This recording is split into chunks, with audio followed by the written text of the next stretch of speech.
Hi, I'm Brett Johnson, former United States most wanted cybercriminal, now good guy, or as the United States Secret Service called me, the original internet godfather. Now, how do you get that title? 39 felonies, a place on the United States most wanted list, an escape from prison, and I built and ran the first organized cybercrime community. It was called Shadow Crew. It was a precursor of today's darknet and darknet markets. It laid the foundation for the way modern cybercrime channels operate today.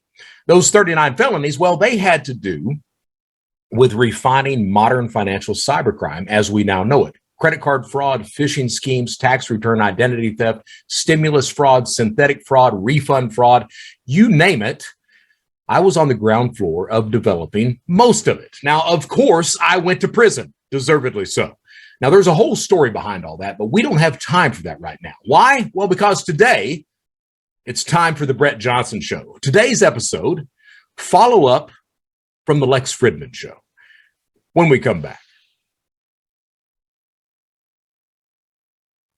All right, and we are back to the Brett Johnson Show. Today's episode, follow up from the Lex Fridman Show. For those who don't know, I was recently on the Lex Fridman Show, episode 272. It's already been viewed. Geez, I think it's only been out like 2 to 3 days. It's already been viewed over 400,000 times. I have received a ton of feedback, positive feedback. Of course, there's been some negative feedback too. And I just wanted to come in because some people had asked some questions on the YouTube comments section. They had made some comments as well. I've had a lot of people that have reached out to me asking questions, asking advice, things like that. So I figured today we would come in and just talk about some of the comments, answer some of the questions that were posed on the thread or that have been sent to me as well, and then we could go from there. Sort of a different episode. And one of the things that has happened is because of my appearance on the Lex Fridman Show, my views on my LinkedIn profile, on my Twitter feeds, and of course on my YouTube channel, the Brett Johnson Show, those have risen dramatically. So, and I'm very thankful for that. I truly am. So I just thought I would come in and comment on that. I guess the first thing to talk about is appearing on the Lex Fridman Show. Lex reached out to me. I ended up driving to Austin. I could have taken a flight, but I drove to Austin because I like to take these road trips. It's really, when I was in prison, one of the things that I really enjoyed doing was walking the track. So when you enter a proper prison, especially federal, I don't know if it's in state or not. I guess it probably is, but I only served federal time. But when you're in prison, they have a walking track, and you walk counterclockwise, and I would get out there for hours a day and just walk the track. I'd have a set of headphones and music, usually NPR playing. And I would walk the track and I would just think about things, consider my life's choices, what had brought me to prison, of course, those choices again, and all the mistakes that I had made. I would just spend hours a day doing that. And I really think that's one of the benefits of being in prison is you're given a lot of time to think and consider your life choices, the mistakes you've made, and how things might have played differently, and how you might do things differently when you're released. So today, I don't have that ability to walk those hours each day because I work for a living. I no longer steal for a living. I no longer harm people. I look to help people. And a lot of my day is spent talking to companies, talking to consumers, giving advice on how to protect people and companies from identity theft, cyber attacks, things like that. So when I have a trip, often, if it's not horribly far away, if it's within an 8-9 hour drive, I will probably take that drive just so I can crank the music up on the car stereo. Spotify, I listen to anything from Slipknot all the way down to John Prine. I love that Red Texas Dirt music too. So I'll take that drive so that I can spend those hours just considering my life, the choices that I've made, the people that I've harmed, the way that I've turned my life around today, and the assistance that I had in turning my life around. So I take these drives like that. And Lex reached out to me and he was like, I'd like to have you on the show. I didn't know who Lex Fridman was, to be honest with you, but he said, I'd like to have you on the show. Would you like to come on? And I was like, absolutely, I'd like to come on. I don't turn anyone down for interviews. I'm not that guy that does that. I don't care what the interviewer thinks of me. I tell everyone on any interview that, hey, I'm not the editor. If you don't like me, whatever the slant of the story is, go ahead, do you.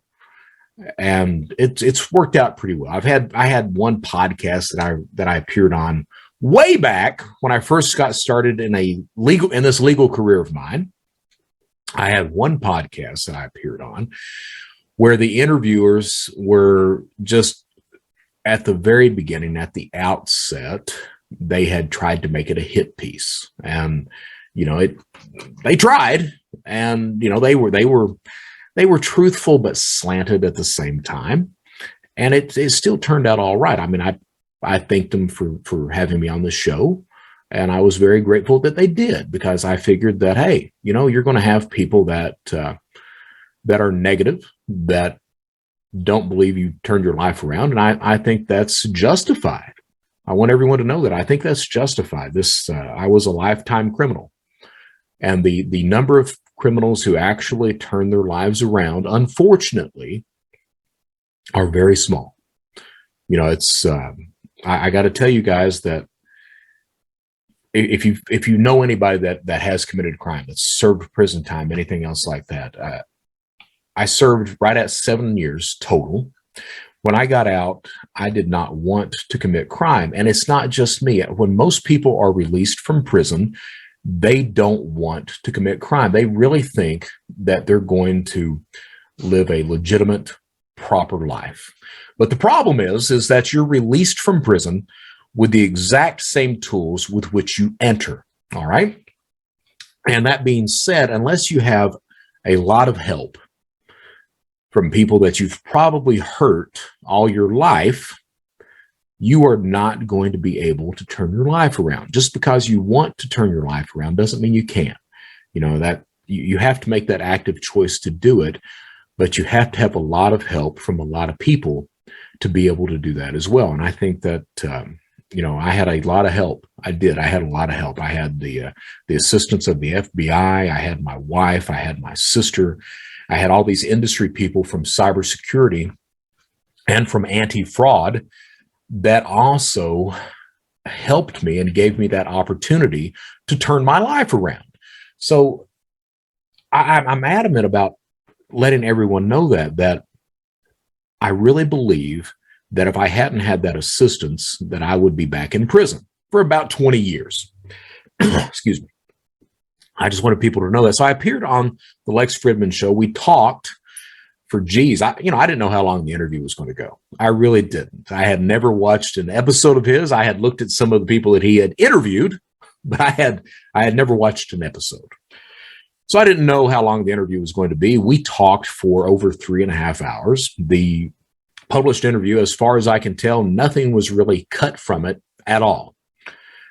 So I was very thankful to Mr. Fridman. He had actually offered to pay my travel to come down, stay at the hotel and everything. And when I got through talking with the man, he offered. He was like, "What's your Venmo? Let me get your PayPal, and I'll send you whatever you spent to come down." I looked at him. I was like, "No, I don't want that." And the reason I said no is, as I was doing the interview with him, I'm a guy that when I talk, I like to try to find new truths about myself. All right. When I started publicly speaking in public as a keynote speaker, about the third presentation, I realized that, hey, Brett, you're probably going to be doing this kind of shit for the rest of your life. Do you really want to do this? And I said to myself, I was like, yes, I do. But if I'm going to be up here doing this, it's important for me to try to find something new about myself every time I speak. And I try to do that. Anyone who's watched me give a presentation, it's really like a therapy session. And anybody who's watched the the Lex Fridman show. Again, that's episode 272. Anyone who's watched the Lex Fridman show probably gets that same thing as well. It's like a therapy session for me, and that's really what I treat it as. Yeah, I talk cybercrime and cybersecurity, and I tell people how to protect themselves. But a lot of the reason that I speak is so that I can work through a lot of the issues that I have. And I was certainly able to do that talking to Lex. You know, I was, we spoke about, I mean, I've had a lot of feedback on the YouTube thing about, oh, you were in love with the stripper. You know, she didn't love you. Well, you know what, guys? Yeah, she may not have. She may not have. All right. But that doesn't change the way that I felt about her. Okay. And maybe she did. But again, that doesn't change the way that I felt about her. Okay. And I want you guys to know that the really fucked up thing, and I didn't realize it until I went to prison and went through CBT, cognitive behavioral therapy, that RDAP program.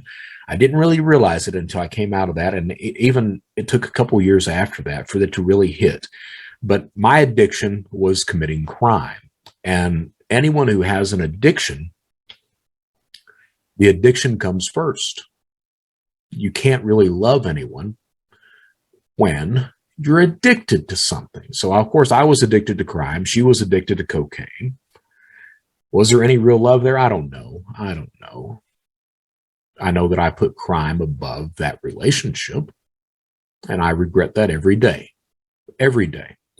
So I was talking to Lex on the show, and all these emotions came out, and all this truth, because in my presentations, I had always kind of glossed over that relationship.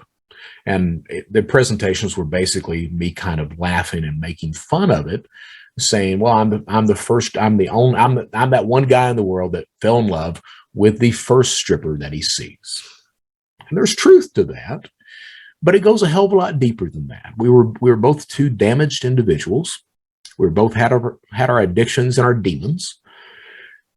And I don't know if there was real love there or not, but, you know, it was the first time that I had really discussed that with anyone. So when Lex told me, you know, I'll pay you for your travel expenses and everything, because I was able to get that out, I told the man no. You know, I actually learned something about myself today, and it's really been worth it just to sit down and talk to you. So I didn't know when the show was going to come out, and I was, let me get a drink here. I didn't know when the show was going to come out. It actually came out as I was about to board a plane and bug out to Orlando to work with Arcos. I'm Chief Criminal Officer for Arcos Labs, and I am the industry's first Chief Criminal Officer. What I do is I work with this company, and I talk to customers, clients. I talk to anyone who will listen about how cybercrime operates. If a company has a problem, I can usually come in, identify what the problem is, discuss how that crime takes place, who the attackers are, and then give advice about how to secure that company against the type of criminal activity which is targeting it. I do the same thing with consumers. I'm a spokesperson and ambassador for AARP. AARP does an outstanding job at protecting the most vulnerable of our society, people that I used to target when I was a criminal. So today I work very hard to try to protect businesses and consumers against the type of person that I used to be. And I take that shit seriously. All right. And I think that came through fairly well on my appearance on the Lex Fridman show. There was a lot of feedback and there was a lot of emotions that I went through because of that feedback. And I'm still hitting those emotions. You know, it's the outpouring of people that just thanked me for coming on, that reached out to me saying they wished me well, that were talking about how good the show and the interview was. I was extremely grateful for that, and I still am. It is a very humbling experience for that to happen. And I'm someone who, my entire life, when I was a criminal, my entire life, I had very little humility. I was very conceited. I was a pure asshole. I was a pure asshole. And it's like every day these days, as a good guy, something happens that causes me to realize that humility inside of myself. And certainly this appearance on the Lex Fridman show is one of these things. All this outpouring of just positive comments of people who have reached out to me and have thanked me for just coming on and being truthful. And I've said it many times over the past few years as a legal person, I was always the guy who lied. So to have that type of outpouring and just people thanking me for telling the truth means a lot to me. It's very humbling. So I just wanted to mention that. All right. Anyone who hasn't watched the show, and here's the thing, on the Brett Johnson show, this is my 14th episode, and I've still not given my biography on this show. I start out by saying I'm United States Most Wanted. Now I'm a good guy, and Secret Service called me the original internet godfather. And I go through that spiel each episode. And I've still not given that bio. And I was about to. I was actually going to take out 2 episodes of this show to walk through what I walked through on the Lex Fridman show. And I'm still going to do that. But I'm not going to do it quite yet. I was going to do it. I was actually going to do it this week. It was going to be episode 13 and 14. And I did not do that because of the Lex Fridman show and all the emotions that I had playing in me, because that came out. That, it was not just the outpouring of positive reactions and people reaching out to me that caused these, just a flood of feelings. It was also just having that story out there on that type of platform where so many people could hear it and react to it. That was something, to live the life that I've led, and to be able to tell that means a lot. And you can probably tell right now I'm very just thinking about it. I'm very emotional right now, but we're going to weather through. We are going to weather through. Excuse me. So I appeared on the show, came back. I launched the Brett Johnson show. When the Lex Fridman show, episode 272 again, when episode 272 appeared, I've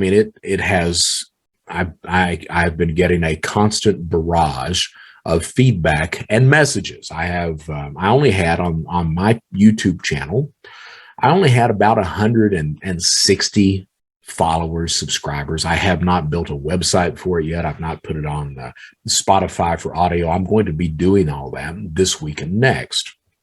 I had not even really advertised the show. I had my advertisement. I would post a link on LinkedIn. I would post a link on Twitter, and then go from there. And the following was very slowly growing. But since Lex Fridman has had me on and it's been published, his show, my Twitter account has increased substantially.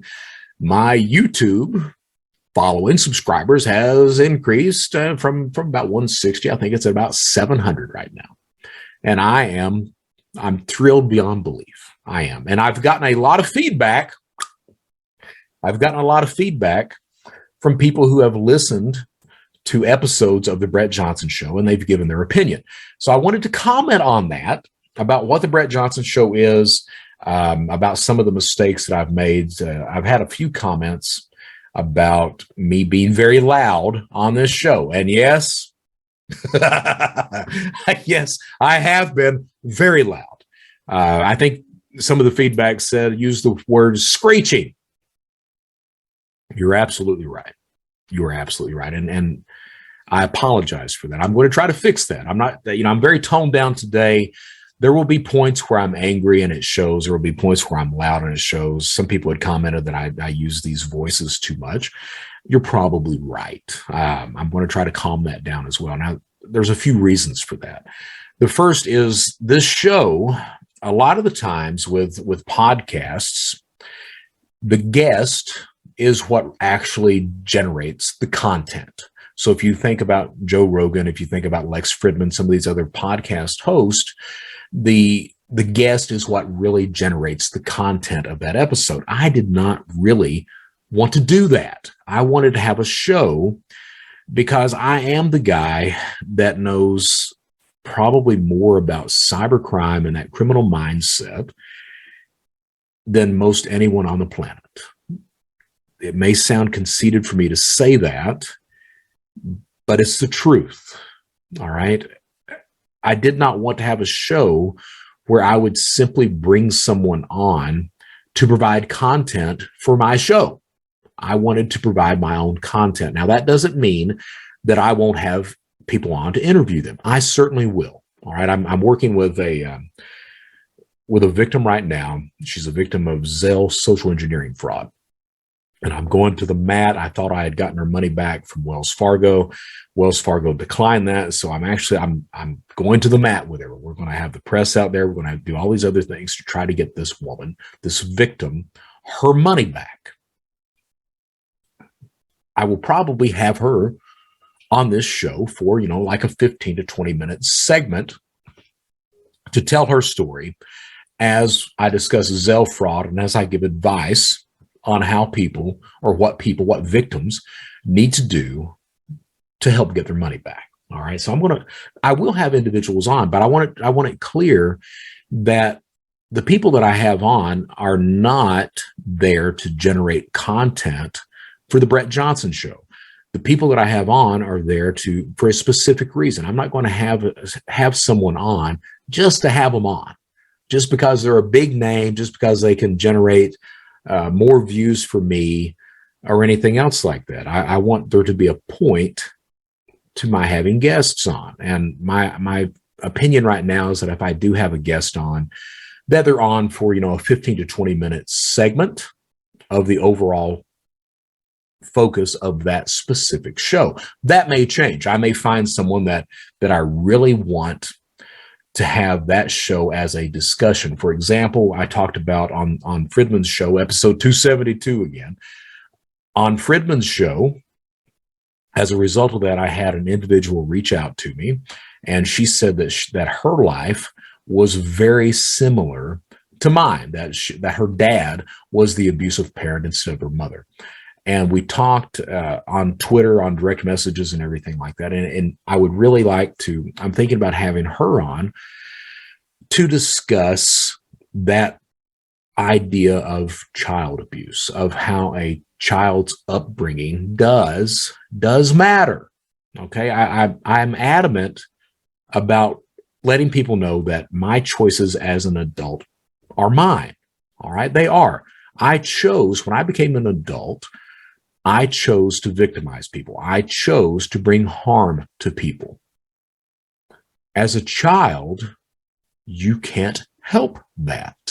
As a child, you are going to do what the adults in your circle are doing because that is your norm. So I think I may have this individual on to discuss that idea, a whole show of just that, because I think it's important that people realize that people get a clear picture of that the way we bring up our children really, really matters. If you're not an active parent, there's an issue, and not every parent is my mom. Not every parent is this individual's father, but I do believe that we need to take an active role in bringing up children. You don't just hand them a cell phone or a tablet or a gaming system or a desktop computer and let that be the babysitter. We have to be active participants in raising children.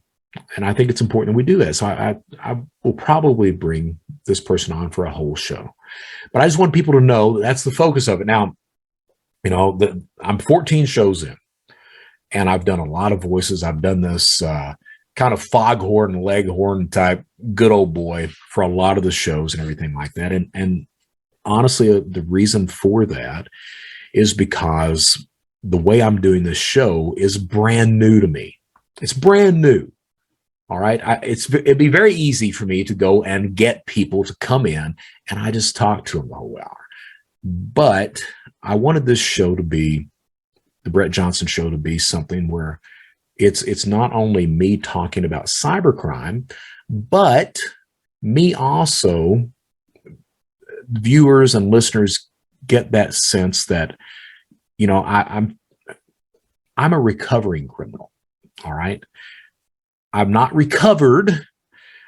I'm recovering. I view my criminal actions, my criminal lifestyle, as an addiction. And as it being an addiction, it's not safe for me to say that I'm cured. Much like an alcoholic, you are never going to be cured. All right. That is always there. That criminal mindset's not going anywhere. It's not going anywhere. But I'm recovering. The longer I go without committing a crime, the chances are I will continue to not commit crime. All right. And it keeps getting better with every single day, much like an alcoholic. You go so long without drinking, the chances are you're not going to drink the longer you go. Same thing with crime. So I wanted that sense to be there. I wanted to come in and be able to talk about the problems with recovery, though that temptation, like during the pandemic. I really honestly thought that I was going to be the guy that came in and committed crime again. The pandemic hits. I was doing all this speaking, all this consulting. I was in line for TV and documentaries and all this other stuff. It was going to be that year. And the pandemic shuts all that down and all the work's going out. And I'm not the only one. I know a lot of people out there that listen, that they had financial hardship too. But you probably don't have that criminal mindset sitting in the back of your head either, niggling at you going, yeah, do it. No, you don't have that. I do. So I told my family, I was like, hey, we had a powwow in the kitchen. And I was like, the way this story ends is with me committing crime and going back to prison for 20 years because I know what my triggers are. I know that if the funny thing is that my focus, for years, I can't even say for years. When I give a presentation, I say that status cash ideology are the reasons that cyber criminals commit crime. That's true. Now, I pawn my motivation off on it being cash. I say I'm cash focused because I stole a lot of cash. That's not really true. What's true is that I'm more of an ideological type guy. All right. The people who are in my circle, my tribe, I feel responsible for them. I feel that it is my job to provide. And by God, I'll provide however I have to. Okay. So that's my trigger, is that. And my trigger then was, I'm not going to be able to provide for my family. And I'm going to have to do, quote unquote, whatever it takes to provide. But the interesting thing is I voiced that. Usually I wouldn't. Usually I would not voice it at all. I voiced it, and I told everybody and anybody who would listen about my fear of going back into crime. And I had a lot of people. I had my contacts in the FBI. I had my family. I had business associates and friends. I had everybody that kind of took me in under their wing and, constantly checking on me. Are you okay? Are you okay? At the same time, we got all of our payments postponed. Credit scores went down the drain, went broke, but we made it. We made it. And as a result, now we've got things coming back online. It looks very promising. And I'm very proud of that. You know, I had some comments on from the Lex Fridman show. I had some comments about saying that I was laughing, everything else, and I'll get to that in a second.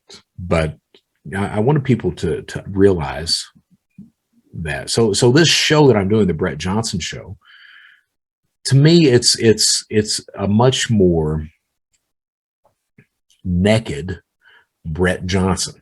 And I think the way that I've reacted to that is by doing this character, this voice, this good old boy thing, which it's very easy for me to fall into that. I enjoy that character. I enjoy doing voices, everything else. And I can riff pretty quickly and pretty easily when I'm in that type of character mentality. All right. And it's been one of these things where it's a protective layer for me. All right. I can hide behind that and protect myself, which I'm not doing today, because I had a lot of people, not a lot, but I had a few comments that said, hey, drop the voice, be yourself, blah, blah, blah. Don't be so loud. Well, there will be times that I'm loud. There will be times that I have a voice, but I promise you that I will work on just being me and getting the information out there, talking about troubles and everything else like that. Every episode's not going to be cybersecurity and cybercrime. It's not. I want you to understand that I'm the expert on that, but every episode's not going to be that. It's going to be this journey too of turning my life around, of what that's like, of the troubles in that and everything else. And there might be some other topics as well that are in there. So that's the Brett Johnson show. For the people who have listened and, you know, you said it's too loud, that I screech and everything, I apologize. I do. I also apologize that you got more of a character than what I should have done. That character will pop out sometimes. I promise he will. He will pop out sometimes. But I will work and I will continue to grow toward being that more bare individual. Okay, because that is what you guys are exactly right. That is what's important. I had, back to some of these comments on the show, I had a few people that like 99.9% of all the comments are extremely, extremely positive, you know, that just showing gratitude, and it's very humbling. I did have a few people that, well, he's laughing about committing crime. He's laughing about his victims. Well, if you will notice, I laugh through that entire show. And to me, that's a defense mechanism. You know, I laugh about the abuse that me and my sister went through as children. Because if you don't laugh about it, by God, what are you going to do? I recorded, this is not my first podcast or my first video show. I recorded the Anglerfish podcast. It's available on Spotify. The first 2 to 3 episodes, I have my sister in for 2 episodes, and we're talking about some of the abuse that we used to be subjected to. And I'm kind of chuckling all the way through it. Denise, my sister, is not laughing at all during that. All right. And that just shows the way that I handled a lot of that abuse and the travesty, you know, that whole lifespan of mine. I handled that with humor, with laughter, with trying to, I guess, trying to shield myself from my childhood and from my bad actions toward others, with laughter, with laughing about it. You guys are absolutely right that it's not funny. It's not. All right. It's not funny that someone is a criminal, that they chose to harm others. It's not funny that you grew up as a child that was abused by your parents. It's not funny. But the way that I handle a lot of that is with joking about it and laughing about it. All right. I am well aware that there's very little humor to be found in that. But at the same time, if by laughing at it, it allows me to approach it and to deal with it and to talk about it. And at the end of the day, the most important thing is to talk about it. Because if you internalize that bullshit, if you don't mention it, if you don't talk about it, what good does that do? At least yeah, I'll joke about it and I'll laugh about it, but it allows me to get it out, to verbalize it. And then later on one of these road trips or on stage, or when I'm on a show or talking to somebody, that's when, because I've been able to verbalize it, to get it out, that's when all this truth starts to come to me, about these are your actions. This is why you did that. This is the consequences of your actions, things like that. Okay. So I want you to understand, it's not that I find it funny. It's not, one person made a comment that I was gleeful. I am not a gleeful son of a bitch at all. I think another person said that I was prideful. There is no pride to be found in stealing money from people. There's no pride to be found in harming individuals. There's not. Now, I am exceedingly proud of being given the opportunity to turn my life around and taking that opportunity. I am. And I am really proud of myself for not committing crime during the pandemic, because any fraudster who wanted to make money could have stolen as much money as they possibly wanted to. So I just wanted people to understand that. I had a few comments that, that it was a lie, that every bit of it was a lie. It's not a lie. It's not. I've never really considered how much of it is verifiable. But you know what? Yeah, I can verify every fucking bit of it. Every bit. You want it verified of the type of childhood that I had? Well, you can talk to my siblings. You can talk to some teachers that are still alive. You can talk to members of the community in Hazard, Kentucky, that can verify how fucking crazy that entire side of the family was. So yeah, you can verify that. Can you verify the stories of crime? Yes, you certainly can. It's in court documents.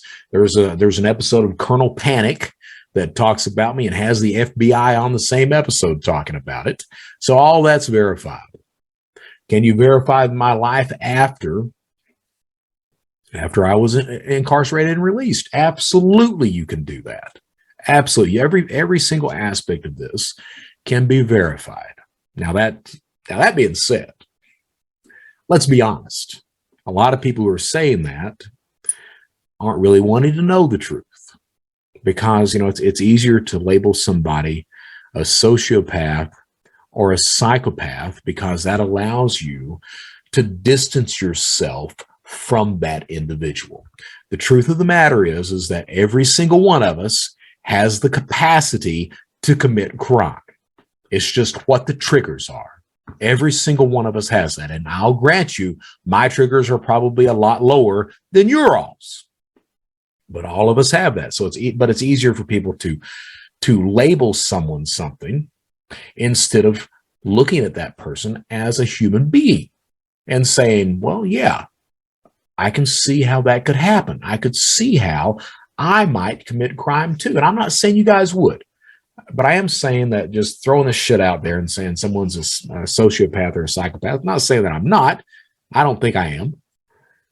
But, at least take in consideration that, by God, in today's world, you're probably not too many steps off from committing a crime. Would you commit a crime if someone was harming your family? I think most of us certainly friggin' would. Would you commit a crime if you didn't have any food in the house, no way to feed your family? Would you go and shoplift food? If you wouldn't, I'm sitting here asking, what the fuck's wrong with you? All right? And maybe not everyone agrees with that, but that's my perception of things, and that's the way I feel and the way I think about things.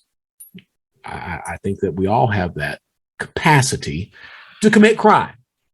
So I just wanted to get that out too. And again, most of the comments, 99.9% of the comments are just these very, very good comments that are really humbling to me, that really cause me to just, get extremely emotional. Let's put the glasses on so we can go scroll through some of these. Best podcasts I've ever came across. One person asked, okay, so interesting. Social engineering, knowing people's responses, what they care about, and knowing how they exploit their interest. It can be useful if used constructively or manipulative if misused. Fascinating study. I'm so glad you became of value to the U.S. government in helping catch other cyber criminals. You're responsible for what you do as a grown-up. Sorry that your childhood was so hard. Well, I am too, but it's just one of those things.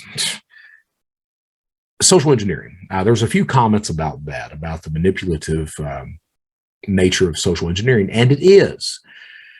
Social engineering, proper social engineering, is about convincing someone or manipulating someone into doing what you want them to do willingly. And hopefully they don't even know that they've been socially engineered. Or if they do, they only realize it after you as the social engineer have gotten what you want, which if it's cybercrime is information, access, data, or cash. All right. So you manipulate that person. To do that, you really have to know that person within a matter of seconds. You have to be able to talk to that person, gauge what that person's potential triggers are, and manipulate that person. So how do you do that? I mean, certainly you can tell by talking to a lot of people. If they're in a job position, are they new at the job? You can tell. You can come in, you can see if it's their first day at work or if they've been there for 20 years.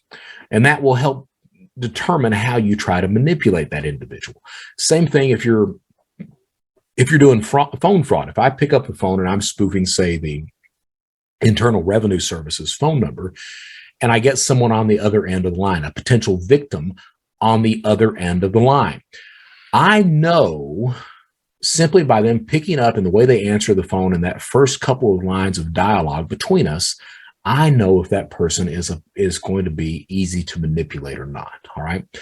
And here's why. So when you're looking at scamming someone, you have to develop trust with that potential victim. So how do you develop trust with a potential victim? You do it with a combination of technology, tools, and social engineering. I talked about this before, I think, on Lex Fridman's show. So technology, we trust our cell phones. We trust our desktops or laptop computers. We don't understand it a lot of the time, but we still inherently trust those devices. We trust the news that comes across. We trust the phone numbers that show up on screen. We trust all the information. We trust our lives to these devices to tell us when to go to meetings, to give us directions on how to get there, all these other things. All right.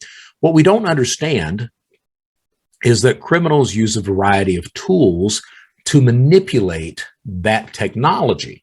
They use spoofed phone calls so that instead of seeing the phone number that they're dialing from, you see the phone number of your financial institution, sheriff's office, IRS, Social Security Administration, things like that.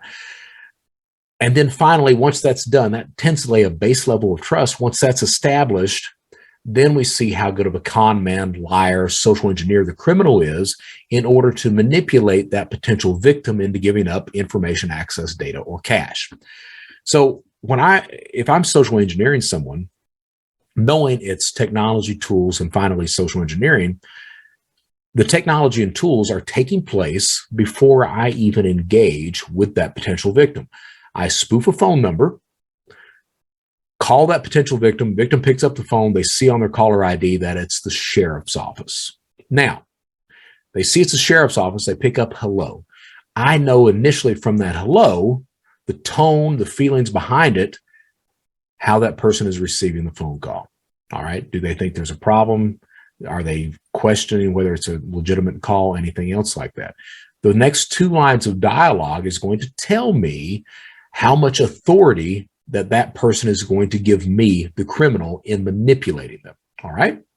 So pick up the phone. Yes, this is Detective James T. Lasky. We're calling about this problem that we've seen. Looks like whatever the line is.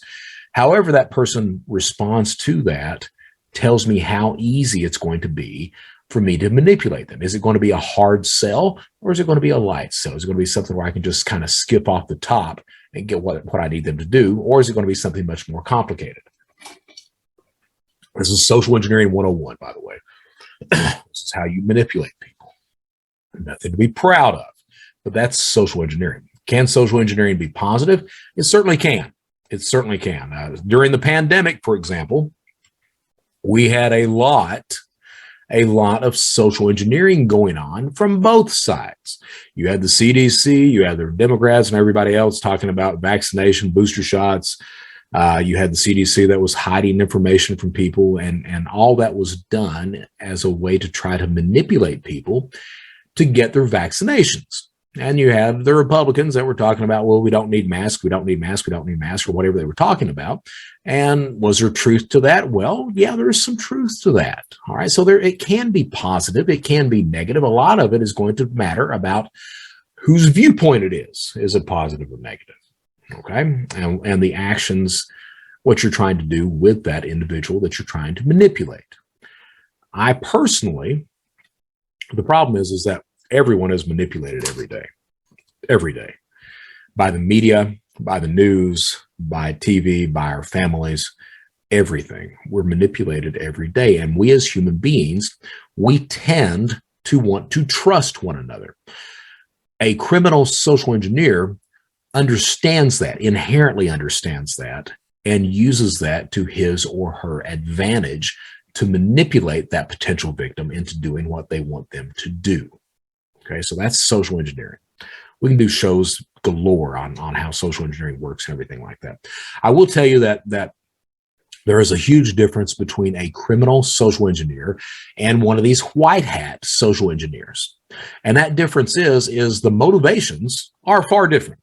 The criminal social engineer he's motivated to keep his ass out of prison. He's motivated not to get caught overall. He's motivated to try to get you to do something so he can profit by it. So he's got all these other motivations. That white hat social engineer that you see a lot of out in the world these days, talking about social engineering, that white hat is not nearly as motivated. This is his job. That's what he does for a living, but he's not motivated to stay out of prison or get his ass out of trouble or anything else like that, or to eat. So there's a huge difference in motivations. All right. So just understand that as we go along. And like I said, today's show is basically talking about some of the feedback, kind of follow up on some of the comments after the show. Someone asked what I thought about, there's been more than a few comments about where I talked about Ross Ulbricht.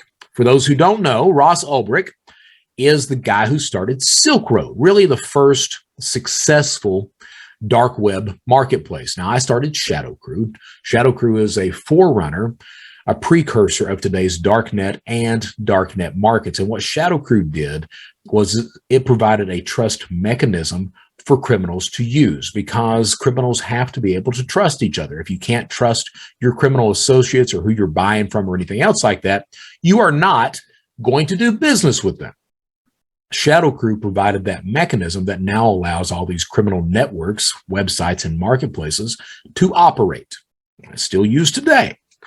Ross Ulbricht was the gentleman who started the first successful dark web marketplace. And he's also the gentleman that is widely responsible for cryptocurrency as we know today. So Satoshi Nakamoto invents Bitcoin. Bitcoin would not have went anywhere had it not been for Ross Ulbricht. Ross Ulbricht starts a dark web marketplace, basically a drug marketplace. And the only form of payment he accepted was Bitcoin. And that, not the blockchain, but that Ross Ulbricht is the man who's responsible ultimately for Bitcoin now being at what, 47,000 plus today, something like that. So Ross Ulbricht is that guy. Now, Ross Ulbricht is arrested at the public library in San Francisco. They confiscated, I think at that point in time, it was $23 million worth of Bitcoin. Today's value is close to $1 billion, if not over. I think it's over $1 billion today is what it would be valued at. So they got him. He was motivated by ideology. He thought that he was going to change the world. He thought he was going to change the world by running a drug website. Did he change the world? Maybe. He's certainly the man that's responsible for, ultimately, he's the genesis of the rise of cryptocurrency. And we will see how that plays out. Certainly, it looks like it is changing the world. If we can get everything ironed out, if we can stop all the scams that surround it, all the crime that's involved and that circulates around crypto. So there's certainly big issues with crypto. And we'll see if ultimately Ross did change the world with what he did with Silk Road. I made comments on Lex's show because Ross at one point He's running Silk Road. Now, here's the thing, because I ran Shadow Crew and I know what this shit's like. The Shadow Crew, those members were my tribe. And I would go to the mat to protect my tribe, my family. That was basically my family at that point in time.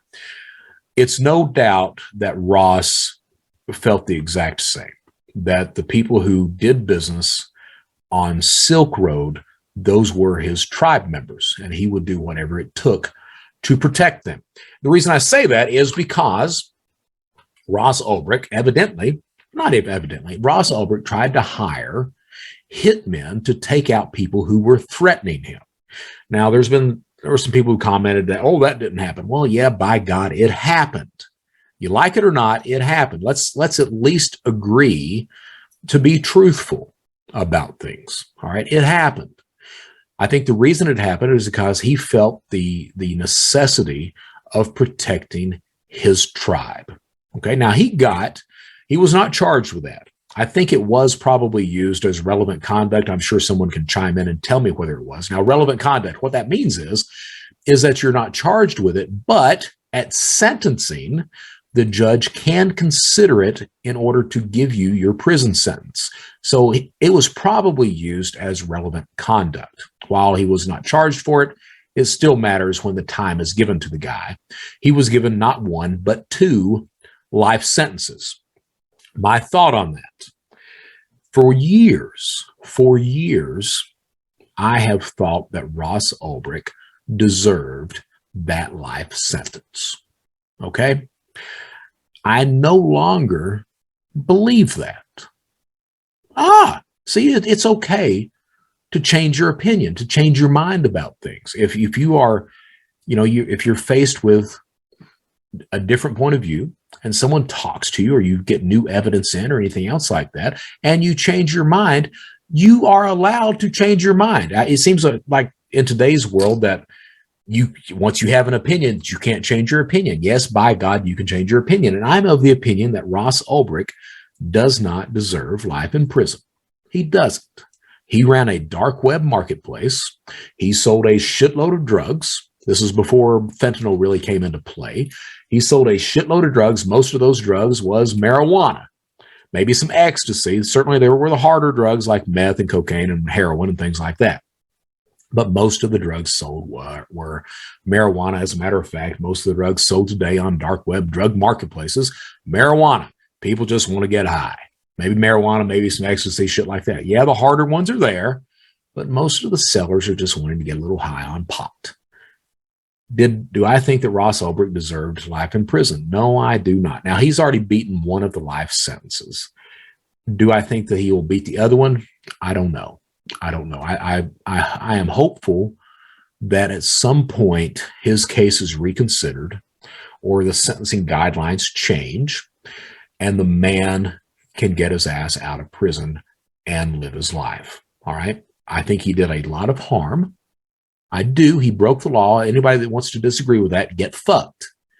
He broke the law and he deserves some prison time. I don't think he deserves life in prison. I think I don't know how many years he's been in now. It's 2022. Geez, I think that, I got to tell you, I think maybe 10 years I don't think he's served 10 quite yet, but I think it's about time he gets cut loose. All right. I think he's served enough time. The message has been sent. But I'm just one guy that's saying that. I just wanted people to know what I thought about that. I had someone ask me about Ed Snowden, Comrade Snowden.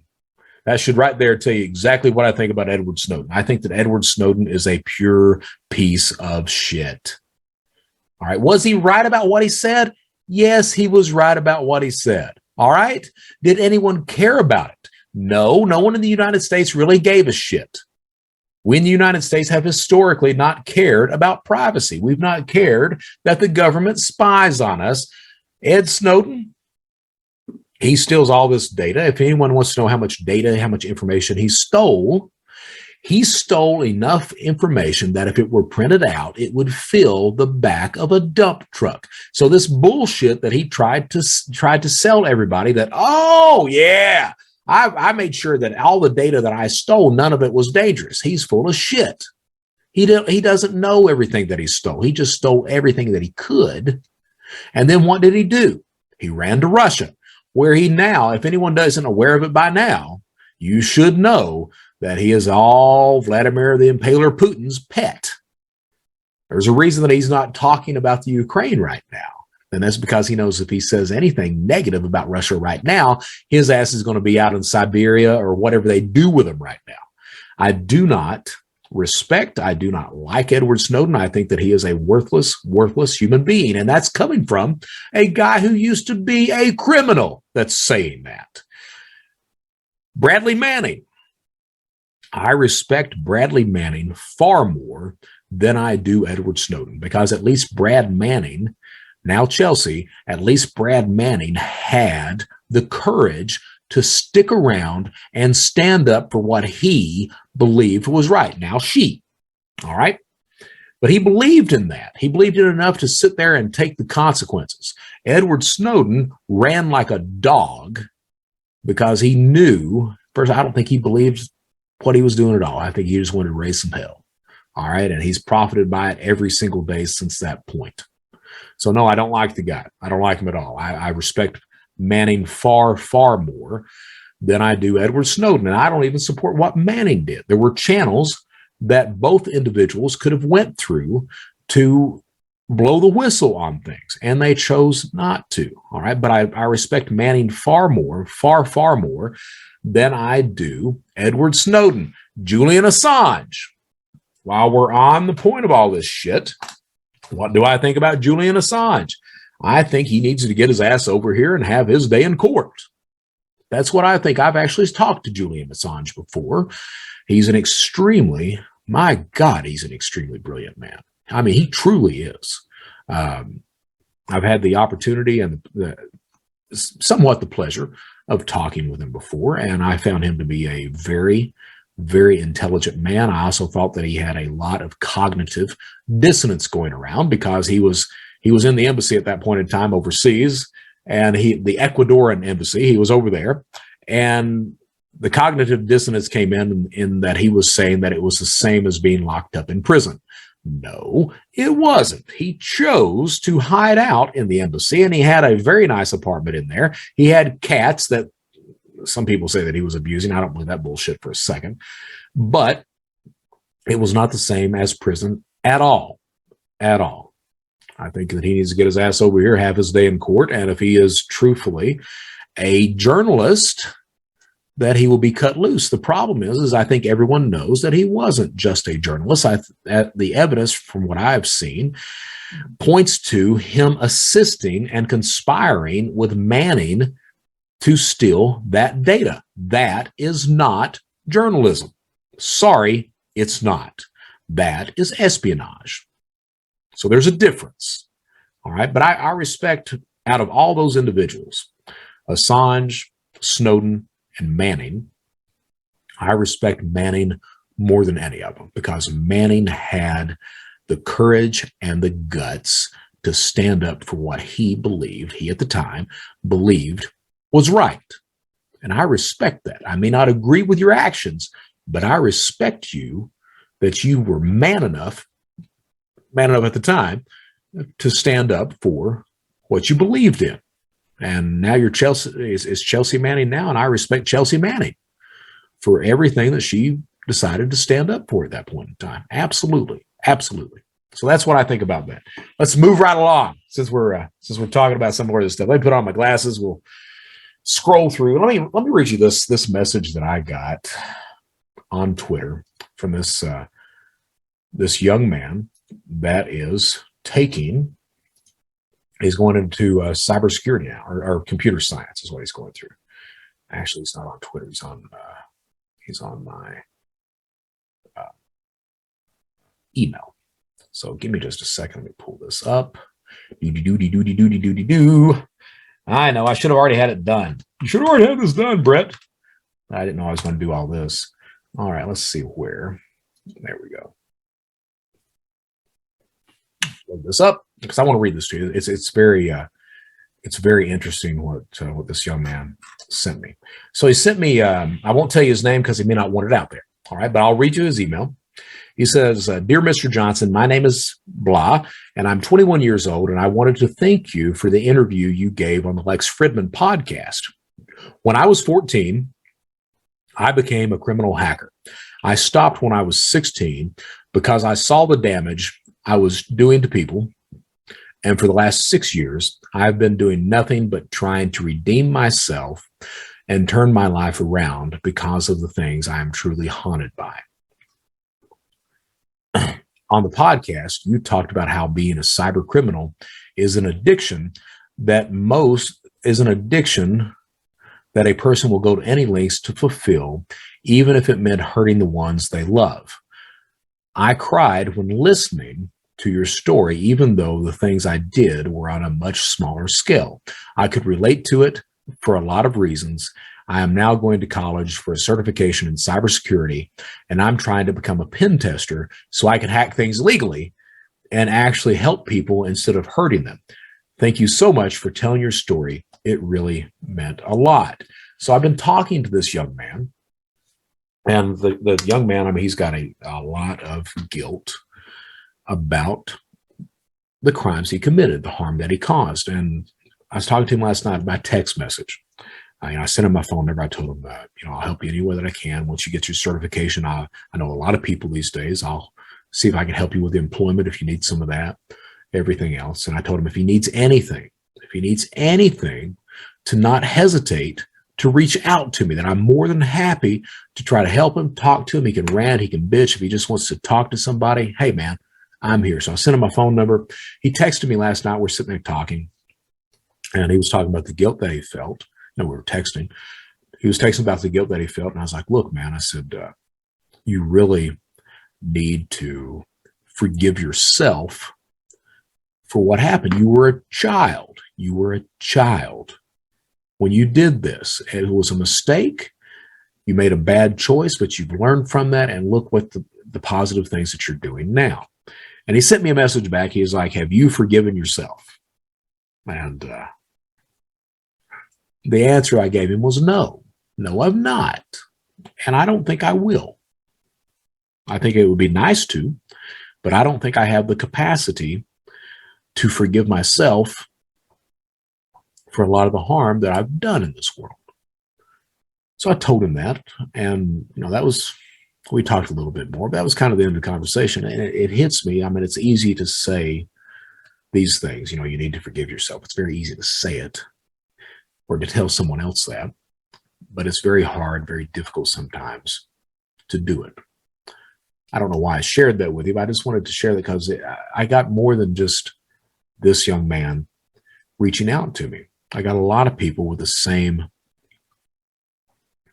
type of response. They made bad choices and went from there. And one of the things that popped up on the feedback was the amount of harm that I've caused people.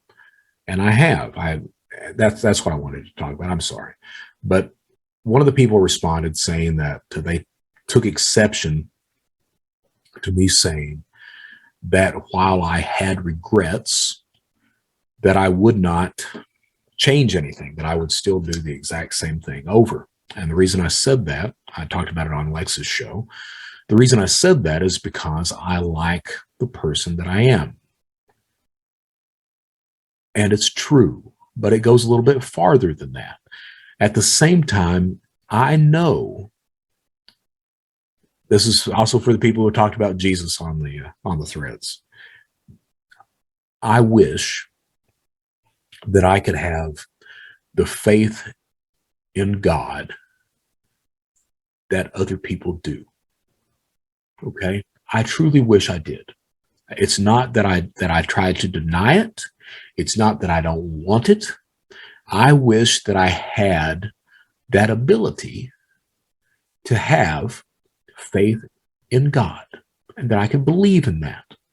All right? It's not something that I've tried to deny or anything else like that. I wish I did. And it's weird with me because I said, and it feeds into this idea that I wouldn't change anything, because I know beyond a shadow of a doubt that I am exactly where I am supposed to be at this point in my life. I know beyond any doubt whatsoever that I am doing exactly what I am supposed to be doing with my life. All right. And that's a direct result of every single thing that has been done to me or that I have done to someone else throughout the course of my life. I have no doubt of that. I truly know that I am exactly where I'm supposed to be. And I do like me these days. I feel guilt every single day.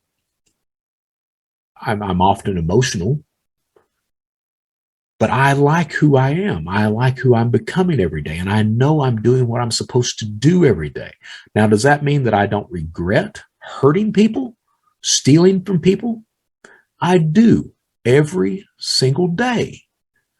But I would be dishonest if I said that I would change my actions, because I truly believe that I am where I'm supposed to be and I'm doing what I'm supposed to be doing with my life. I think it's been a fucked up journey, but I fully believe that I'm exactly where I'm supposed to be. So I just wanted to share that. What else are we going to talk about today? I think that may be, it's more than just pollen. You'll notice I've not done any voices today either. I don't think I've really yelled either. So we got all this. Self-awareness, yes, I think I'm pretty damn self-aware. At least I strive to be. I think that's the crux, the majority of the comments. As I said, most of the comments that were made were very, very positive, and I really appreciate everyone that gave me nothing but support for me talking to Lex. I truly appreciate it. That being said, I think we're going to close out the show. I mean, we could keep going on a little while longer. We could certainly keep going on a little while longer, but I don't think there's much need for that. I've explained what the show is. I've about calming down about some of the reasons that it was this big verbose character about the first 13 episodes of the Brett Johnson Show. And not every episode is going to be this toned down thing that you're hearing now. There'll be times that I get loud, that I'll do voices, that I'll joke around and everything else. But I don't think that this was really the episode to do this. I wanted to just come in and explain some things, answer some questions as well, go from there. As far as Eastern Kentucky, I've had a few comments from people from Eastern Kentucky. Let me say this. I went a good portion of my life not being proud of being from Eastern Kentucky. But I will tell you today that there is no place else on the planet that I would rather be from than Eastern Kentucky. I am extremely proud of my heritage. I am proud of being born there. I am proud to say I am an Eastern Kentuckian, not a Kentuckian, an Eastern Kentuckian. And people who are from the area, by God, you know exactly what I'm talking about. So we are a hearty lot. We're a proud lot. We work hard, and we look after each other. So I just wanted to say that. That being said, I'm Brett Johnson. What do we say as we close out? We say stay safe, stay secure, and stay vigilant. Stay safe, stay secure, stay vigilant. Above everything else, though, this is the Brett Johnson Show. At the end of the day, just do the right damn thing. Until next time, I'm Brett Johnson. Thank you for listening.